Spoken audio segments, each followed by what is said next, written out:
यूवीएमएस region YouTube channel रे मु समीर कुमार साहू समस्त को स्वागत जनाऊँगी। आज आम तृतीय श्रेणी गणित बहीर आस बांटिबा पाठ पढ़ा जो कि आम हरणर धारा गणित विषय आलोचना करवा। एथिरे आम हरण संपर्कित केतेक धारागणित प्रश्नावली नहीं तार उत्तर आलोचना करवा। तो प्रथम प्रश्नटी है तृतीय श्रेणीर पिला संख्या 28। प्रति धाड़ी रे 4 जन लेखाएं पिला बसिले सबु पिला केते धाड़ी रे बसबे।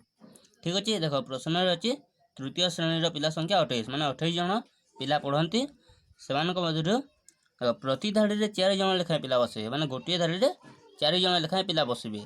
तो सबु पिला केतोटी धाड़ी रे बसबे बा सबु पिला बसिया पई केतोटी धाड़ी सबु पिला बसिले केतोटी धाड़ी रे बसबे ता हमें बाहर करबा।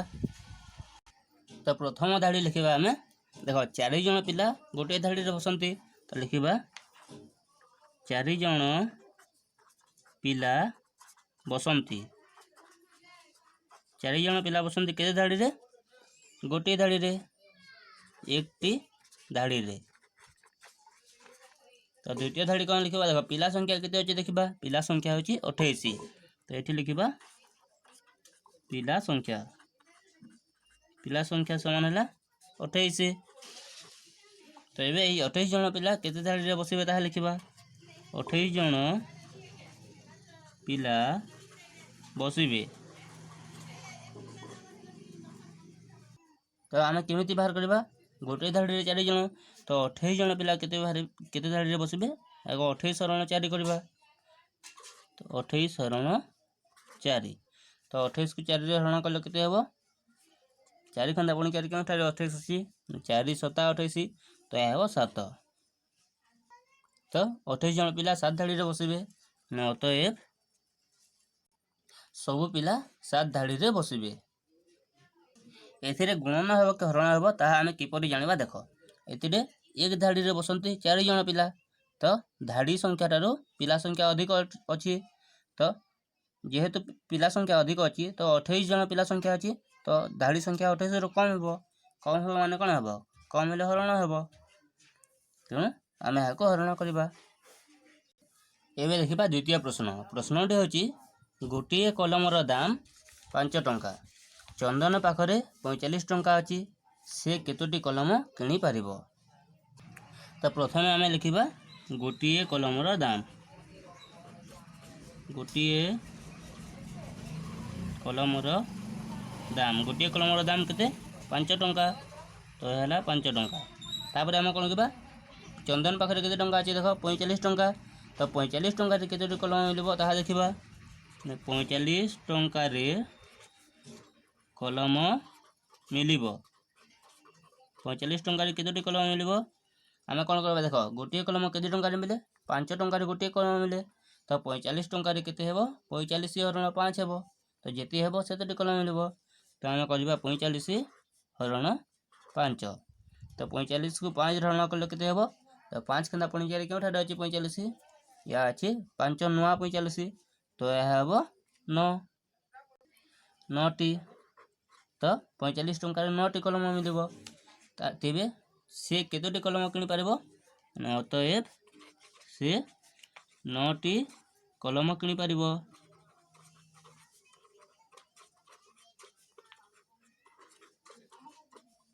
ठीक अछि।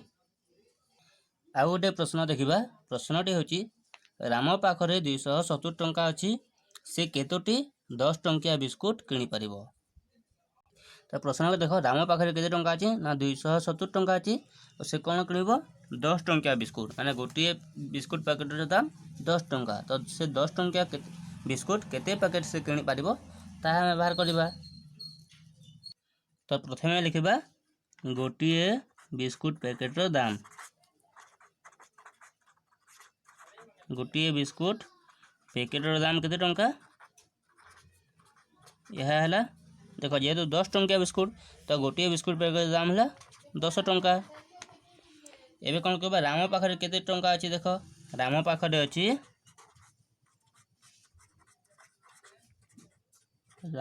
अछि 270 टंका तो से केतोटी किनि पारिबो माने ता पाखरे 270 टंका अछि तो से 270 टंका केतोटी बिस्कुट मिलिबो देखिबा।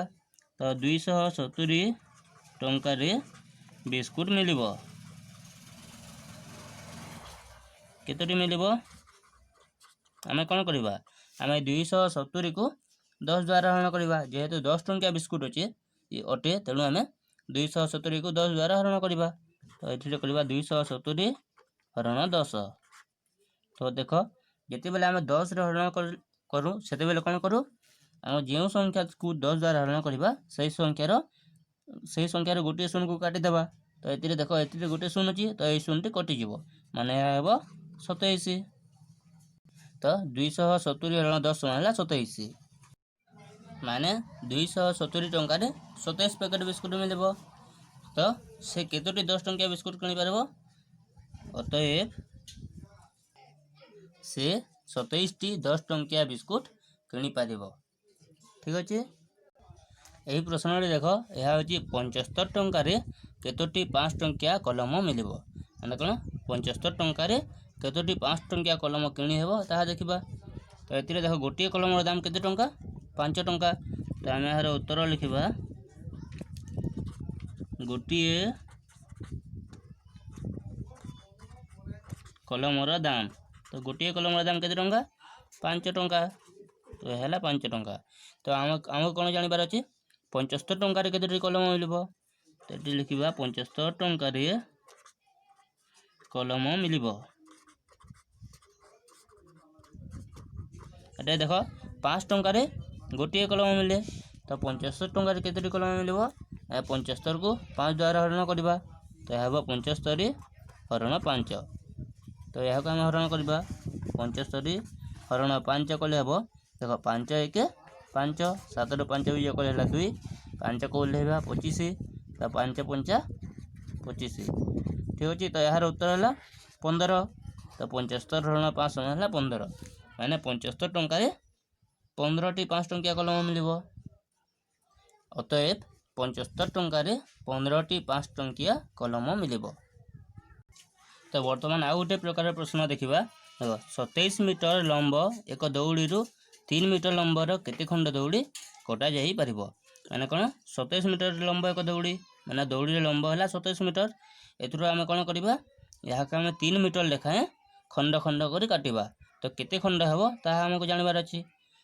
तो यार उत्तर लिखिबा प्रथम धाडी कोन लिखिबा आमे दौड़ी रे लंब केते लिखिबा। तो दौड़ी रो लंब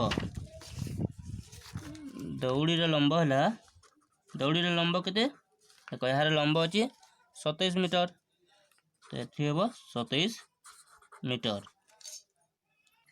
तो एक खंड दौड़ी लंब केते हेबो देखो 3 मीटर रे एक खंड देखो 3 मीटर लंब रो दौड़ी काटिबा। तो 1 खंड दौड़ी लंब हला 3 मीटर माने 3 मीटर रे 3 मीटर दौड़ी रे हला 1 खंड माने कोन 1 खंड दौड़ी लंब 3 मीटर हला। तो आमे कोन करबा 27 मीटर लंब दौड़ी को खंड खंड करबा माने 27 मीटर दौड़ी रे केते खंड होबो आमे ताहा देखिबा। देखो 3 मीटर रे खंड हला तो 27 मीटर रे केते खंड होबो यह हेबो 27 हरण 3। तो आमे करबा 27 हरण 3। तो 27 को 3 रे हरण कले केते हेबो 3 9 27। तो यह हेबो 9 माने 9 खंड हेबो। अतएव 27 मीटर लंब एक दौड़ी रु 3 मीटर लंबर 9 खंड दौड़ी कटा जाई परिबो। वर्तमान आउ गोटे प्रकार प्रश्न देखिबा। प्रश्नटी होची राम बाड़ी रु 32 टी नड़िया तोड़िला थरके से 4 टी नड़िया घर को नेला से केते थर रे सब नड़िया को घर को नेबो।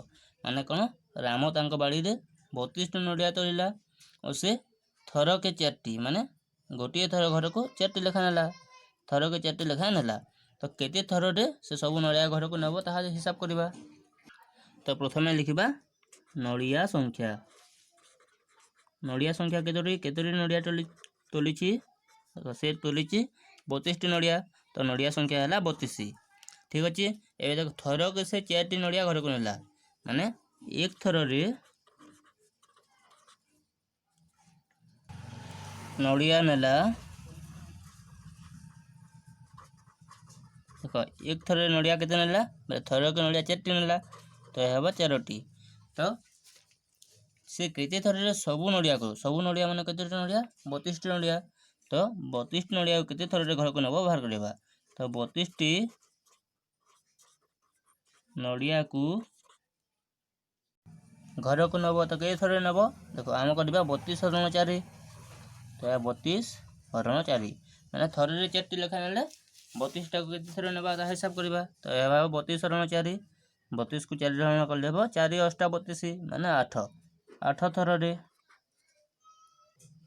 अतएव से 8 थर सबू नड़िया को घर को नब मैंने से कौन 32 नड़िया को 8 थर घर को नब। तो आउ गोटे प्रकार प्रश्न देखा देख जड़े चाषी 4 बस्ता धान बिकी 740 टंका पाइले तेबे से धान बस्ता केते टंका हिसाब से बिकिले तो कौन दिखाई जड़े चाषी 4 बस्ता धान बिकिले केते टंका ना 740 टंका बिकिले तेबे से धान बस्ता केते टंका हिसाब से बिकिले धान बस्ता कहले एक बस्ता धान को से केते टंका बिकिले ताहा हिसाब करवा तो 4 बस्ता को 740 बिकिले तो एक बस्ता को केते टंका बिकिले केमिति जानिबा आम हरण करवा तो यार उत्तर आम धारा लिखा तो प्रथम धाड़ी लिखा 4 बस्ता धानर दाम 4 बस्ता धानर दाम केते टंका से केते टंका बिकिले 4 बस्ता धानर दाम है 740 टंका ठीक अच्छे ये आम कौन करवा धान बस्ता केते टंका हिसाब से बिकिले ताहा जानिबा माने एक बस्ता धान को केते टंका बिकिचंती ताहा देखिबा तो ये लिखा एक बस्ता धानर दाम तो एक बस्ता धानर दाम केमती जानिबा आम 740 को 4 द्वारा हरण करवा तो 740 हरण 4 तो यार उत्तर हम आम हिसाब करवा 740 हरण 4 तो 4 1 4 विजय कले हम 3 4 को 34 तो 4 8 32 2 है तो 0 को ओल्लैवा 20 मैंने 4 5 20 तो केते 185 तो 740 हरण 4 समान 185 तो 4 बस्तार दाम 4 बस्ता धानर दाम 740 टंका हेले एक बस्ता धानर दाम है 185 टंका अतएव से धान बस्ता 185 टंका हिसाब से बिकिले। आउ गोटे प्रश्न है जन को 5टी लेखाएं लड्डू देले 340 लड्डू को केते जन पिला बांटी हेब मैंने कौन करवा यदि गोटे पिला को 5टी लेखा लड्डू देवा ताहले 340 लड्डू अच्छी तो आम 340 लड्डू को केते जन पिला आम बांटिबा ता हिसाब करवा तो जड़े पिला को केते जड़े पिला को आम देवा 5टी लड्डू 5टी तो आम पाखे केते लड्डू अच्छे 340 माने तो 340 लड्डू देवा केते जन पिला को देवा आम कौन करवा 340 को 5 द्वारा हरण करवा तो 340 हरण 5 तो हरण कले हेब 340 हरण 5 समान तो 530 5 8 40 तो केते 68 माने 68 जन अतएव 340 लड्डू को 68 जन पिला को बांटी हेब यदि आम जन को 5टी लेखा देवा ताहले 340 लड्डू को आम 68 जन पिला को बांटी पारिबा। तो आ गोटे प्रश्न देखा देख गोटे कलमर दाम 3 टंका और गोटे खातार दाम 10 टंका तो 6टी खाता बदल में केतोटी कलम किणा जाई परिबो तो कौन गोटे कलमर दाम 3 टंका और गोटे खातार दाम 10 टंका मैंने 3 टंका गोटे कलम मिले और 10 टंका गोटे खाता मिले तो 6टी खातार बदला आम केतोटी कलम किणी परिबा आम बाहर करवा तो आम कौन करवा देख आमको 6टी खातार दाम जाना पड़ो तो आम प्रथम लिखा गोटे खातार दाम गोटे खातार दाम समान केते टंका खातार दाम है 10 टंका 10 टंका एबे कौन करबा 6टी खातार दाम बाहर करबा तो 6टी खातार दाम तो गोटे खातार दाम 10 टंका हेले 6टी खातार दाम केते हेबो यह हेबो 6 गुणन 10 ମାନେ 6ଟି 10 ହେବ ତ 6 ଦଶା ହେବ 60 ଟଙ୍କା ମାନେ 6ଟି ଖାତାର ଦାମ ହେଲା 60 ଟଙ୍କା। ତ ଆମେ 60 ଟଙ୍କାରେ କେତୋଟି କଲମ କିଣିପାରିବା ତାହା ଦେଖିବା। ତ ଗୋଟିଏ କଲମର ଦାମ କେତେ ଟଙ୍କା?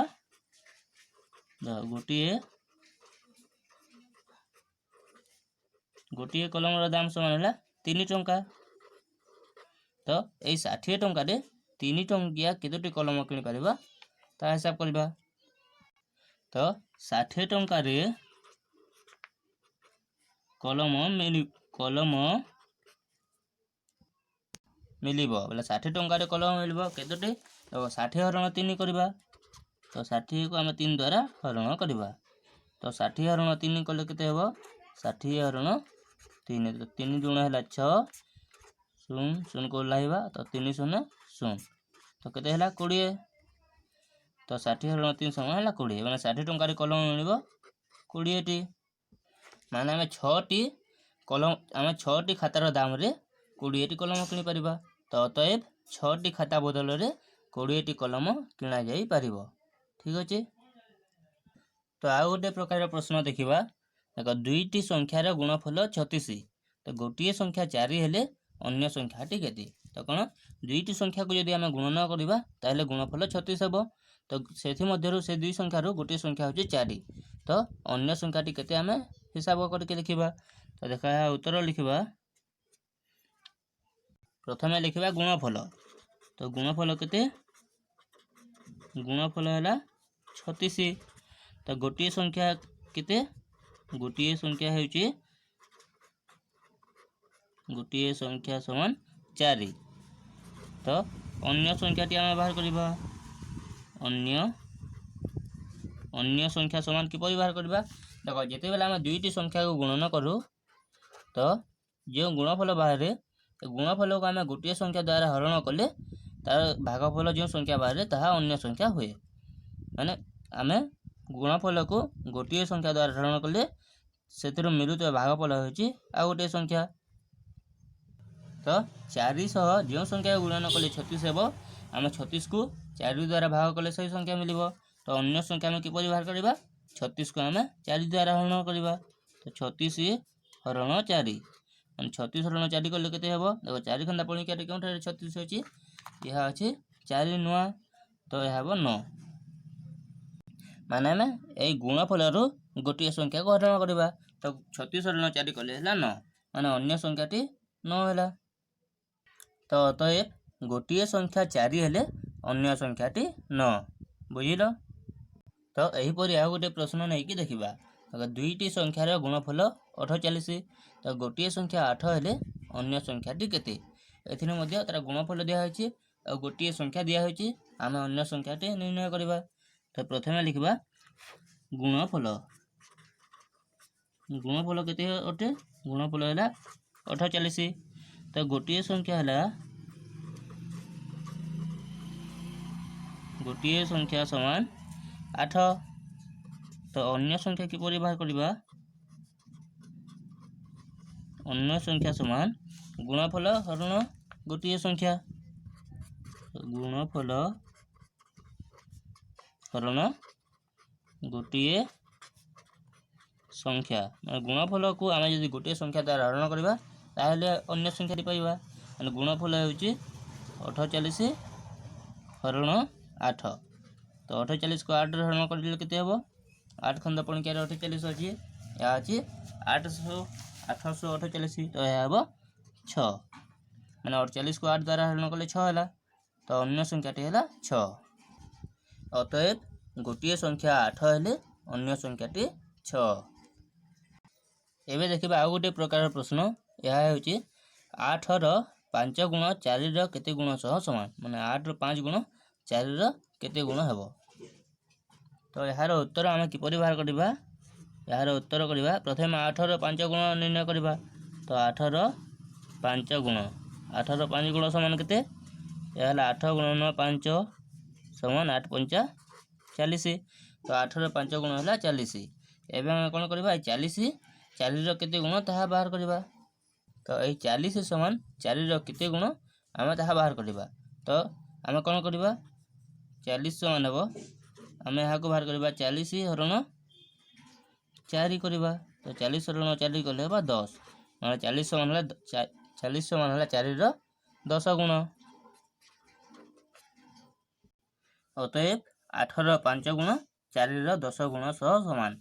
यहाँ आम यही संख्या को एक्स भाव में नहीं कि बाहर करिपरिबा। एमिति बाहर करिबा देख आम लिखिबा 4 एक्स गुण 4 एक्स गुण समान है 40 माने 4 गुण एक्स समान 40। तो एक्स समान हम 40 हरण 4 समान 10 माने तो 4 10 गुण समान है 40। ठीक अच्छे। तो आ गोटे प्रश्न है क्यों संख्या को 4 द्वारा भाग कले भागफल 8 और भागशेष 3 हेब।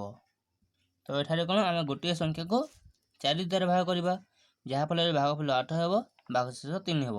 तो देख आम क्यों संख्या को भाग करवा तो से आम क्यों संख्या को भाग करूँ आम भाज्य को भाग करूँ। तो ये आमको भाज्य निर्णय करार अच्छी। ये देख ये 4 द्वारा भाग करवा मैंने 4 गुण 4 हूँ भाजक भागफल देती 8 भागशेष हूँ 3। तो भाजक भागफल भागशेष दिखाई आम भाज्य निर्णय करवा। तो ये उत्तर लिखा भाजक समान केते भाजक हूँ 4 4 द्वारा भाग करवा तार भागफल है 8 और भागशेष है भागशेष केते अच्छी यह अच्छी 3। तो भाजक 4 भागफल 8 भागशेष 3। तो आम कौन निर्णय करवा भाज्य। तो भाज्य निर्णय कर सूत्र कौन भाज्य समान होची भाजक गुणन भागफल जोग भागशेष। भाज्यर सूत्र है भाजक गुणन भागफल जोग भागशेष। तो यही सूत्र प्रयोग कर आम भाज्य निर्णय करवा। तो भाजक स्थान लिखा भाजक 4 तो गुणन भागफल है 8 तो जोग भागशेष हूँ 3। तो केते हम देख 4 गुणन 8 कले 32 जोग 3 मतलब 32 रे 3 जोग कले हम 35। तो भाज्य है 35। अतएव 35 को 4 द्वारा भाग कले भागफल 8 और भागशेष 3 हेब। यही बोली आ गोटे प्रश्न नवा गोटे संख्या को 7 द्वारा भाग करिबारु प्रति भाग रे 6 रही 4 बोलिला तेबे संख्याटी केते। तो कौन गोटे संख्या को आम 7 द्वारा भाग कला तो जहाँ फल प्रति भाग रे 6 रहा माने भागफल 6 है और 4 बोलिला माने भागशेष 4 है। तो देख 7 द्वारा भाग कला माने 7 कौन 7 हूँ भाजक। तो जो संख्या को आम भाग करूँ ता कौन ता हूँ भाज्य। तो ये आम क्यों संख्या को भाग करवा ता निर्णय करवा अच्छी माने आमको भाज्य केते ताहा जानिबा को पड़िबो। तो ये भाजक देख भाजक समान है क्या द्वारा भाग करवा 7 द्वारा। तो भाजक है 7 एवं भाग कर प्रति भाग में केते रहिबो 6 रहिबो। तो ये 6 है भागफल भागफल समान 6। एवं देख भागशेष 4 बोलिला माने जिते बोलिला ता होचे भागशेष। तो भागशेष है 4 तो आम भाज्य बाहर करवा। तो भाज्य समान है भाजक गुणन भागफल जोग भागशेष।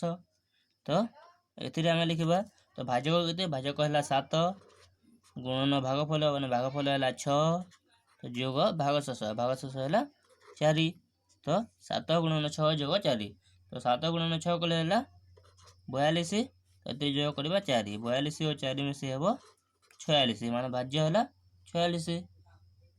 ताहले संख्याटी है 46 माने आम 46 को 7 द्वारा भाग कर प्रति भाग में 6 रही 4 बोलिला तो संख्याटी है 46। ठीक अच्छे यार उत्तर जान।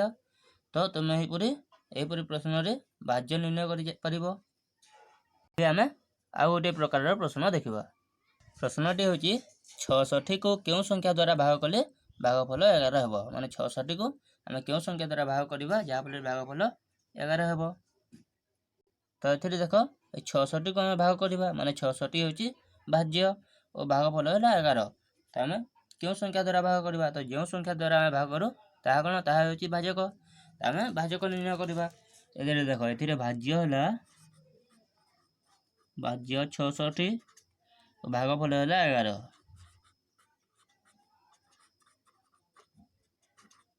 भागशेष दिया हुई नहीं तो आम भाजक निर्णय करवा। भाजक समान है भाज्य हरण भागफल। जदि भागशेष दे था ताहले आम भाज्य विजोग भागशेष तापर हरण भागफल कर माने भाज्य भागशेष को विजय कर भागफल को से हरण करूँ। तो ये जेहेतु भागशेष देना तो ये भाज्य हरण भागफल हम। तो भाज्य है 66 हरण भागफल है 11। तो 66 हरण 6 समान हम 1166 तो यह 6 भाजक है 6। अतएव 66 को 6 द्वारा भाग कले भागफल 11 हेब। तो आउ गोटे प्रश्न नेबा। प्रश्नटी होची 105 पिजुली को 8 जन मध्य समान भाव में बांटिले केतोटी पिजुली बोलिबो। माने कोन 105 पिजुली अछि आमे ताको 8 जन मध्य समान भाव बांटिबा ताले केतोटी पिजुली बोलिबो ताहा बाहर करबा। तो यार उत्तर लिखिबा। देखो एतिरे पिजुली संख्या है 105 तो 8 जन मध्य बांटिबा। तो एथिरे आमे 105 को भाग करबा माने 105 है भाज्य। तो भाज्य समान है 105। एबे देखो 8 जन मध्य बांटिबा माने 105 को 8 द्वारा भाग करबा। तो ये 8 कौन हम 8 है भाजक। तो भाजक है 8।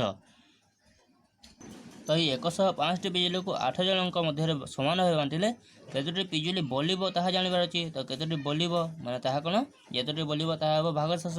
तो भाज्य भाजक दिया है भागशेष निर्णय करबा।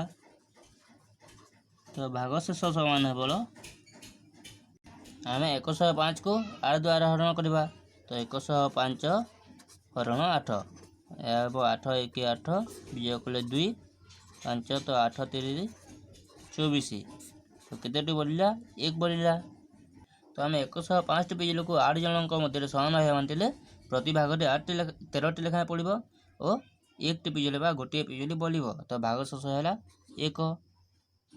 तो अतएव 105 पिजुली को 8 जन मध्य समान भाव बांटिले गोटे पिजुली बोलिबो।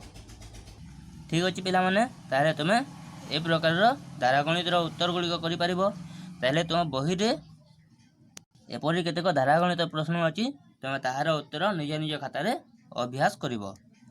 धन्यवाद।